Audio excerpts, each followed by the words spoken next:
Ever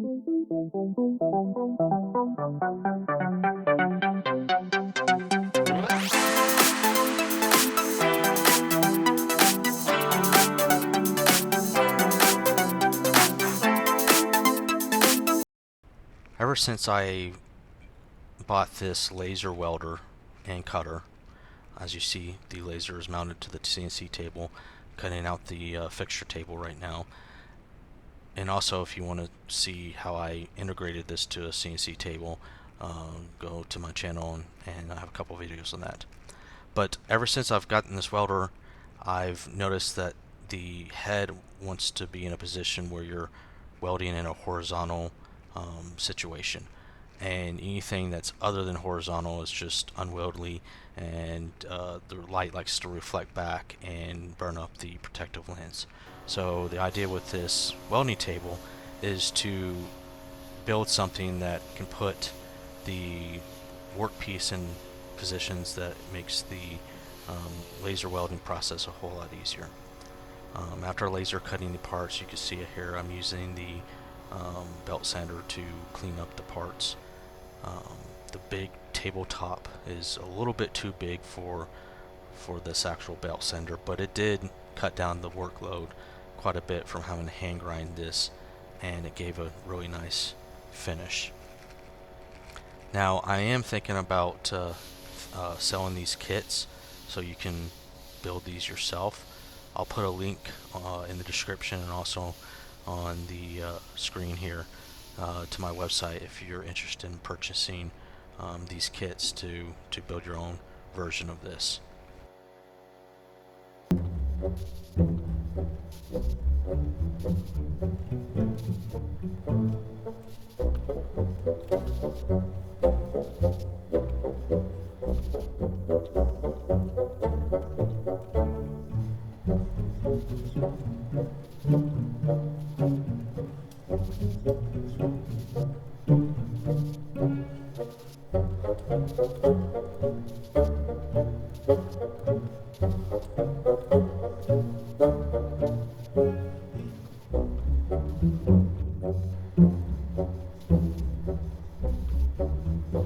After I moved it through the belt sander, there was still some rough spots, so I took this, I call it a banisher or a 4-inch wide grinding, sanding banisher to really put a nice finish on the tabletop.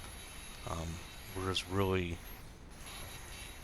impressed of how well this actually came out and shined up. This is just mild steel. Also, I was able to get the holes for the clamps laser cut to a point where I don't have to chase any of the holes for the special clamps that use the posts to fit into the holes to clamp things down. Here's this 10 gauge sheet metal that I cut out for the stiffeners. This ensures that the top table is flat, and also adds quite a bit of rigidity to it. Here you can see me tacking up the sides. I'm actually using the actual post clamp that I bought off Amazon for fixture tables to help put the hold the sides on nice and straight, and fully laser welded around all 4 corners. And then I went about having to figure out how to put the lattice work back. Ended up basically putting it on the floor with one stay, having a bungee cord hold it all together, and then put it back in to set it down. And then it becomes the long process of welding as much as I can with this laser welder. The nice thing about this is the penetration that the laser weld gives is amazing for the width of the laser bead. So I was able to tune the penetration so I'm not warping the table, but I'm fully welding as much as possible, so that the stiffness of the table is as stiff as it possibly can be, because with the amount of weld bead you have, the more weld bead you can put on from a link perspective, the more stiff it's going to be. Now this laser welder doesn't put as thick of a bead for it, but because there's so much weld on it, it's really stout. So in the corners of the welding table on the internal bracing, I put 4 half-inch through holes that are 1 inch off the inner corner, and this will allow anybody to be able to use 2-inch by 2-inch tubing and mount it in this location for table legs. The neat thing about this table is it's 3 foot by 3 foot, and I didn't really see anything on the market that's of that measurement, and that size of table is really nice for a small garage shop or something of that nature. This is me unboxing and putting together an EZ Turn engine stand from Eastwood. This is an item 31551. It's 1,000-pound capacity, and it has a 63-to-1 ratio worm gear drive that allows easy turning of engines. And the idea with this is you can also use it still as an engine stand. It just bolts onto where you would bolt the engine. So people with small shops, it could be a multi-use situation where you can bolt the welding table on when you need it, and then you still use it as an engine stand. Here I am bitting up the bracket to hold the 8,000-pound trailer jack that I bought off Amazon. It's a Vevor model. In the future, if I was going to do this again, I might, buy a bigger jack, because the stiffness of this jack just is on the borderline. It works. I can sit on it at the very tip of the table, but it's just not as stiff as I was hoping for.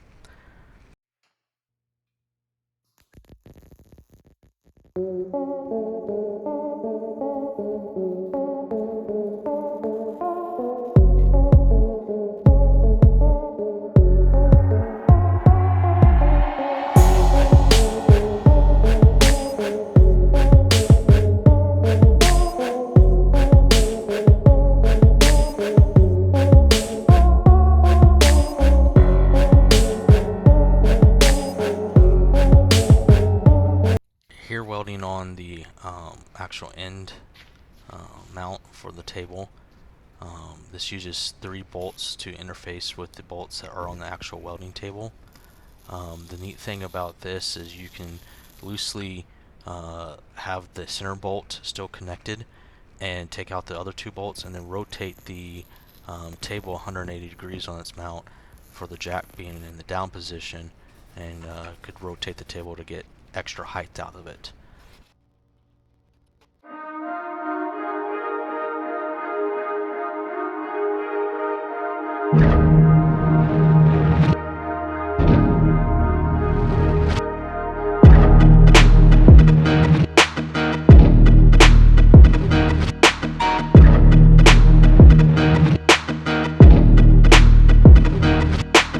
As you see here, I'm testing the rigidity of the table. Wasn't too real impressed with it at that time, so I basically took that mount back off, cut it open, and could use the foot pad that came with it to sleeve it in there and strengthen it up. But I had this 2-inch by 2-inch square tubing that I drilled a hole in, and decided to shove that in there as far as it could, and this would add more rigidity to that bottom tube to stiffen it up, and it stiffened it up quite a bit. Here you can see that the table, the whole idea with this is be able to clamp down whatever you're working on welding wise, and to be able to turn it so you can access multiple weld spots without having to take it off the the fixturing that you have on the table. As it rotates, you can also see that it goes in all directions, go vertical, and also you can raise the table up and down.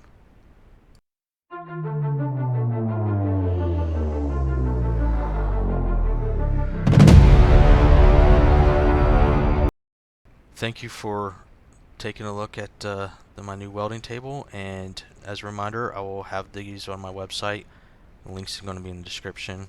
And if you want to be able to make this for your own shop, also, hit the subscribe button, as I plan on doing maybe some more modifications to this in the future, and also definitely we're going to be showing projects that I'll be making with this welding table. Thank you.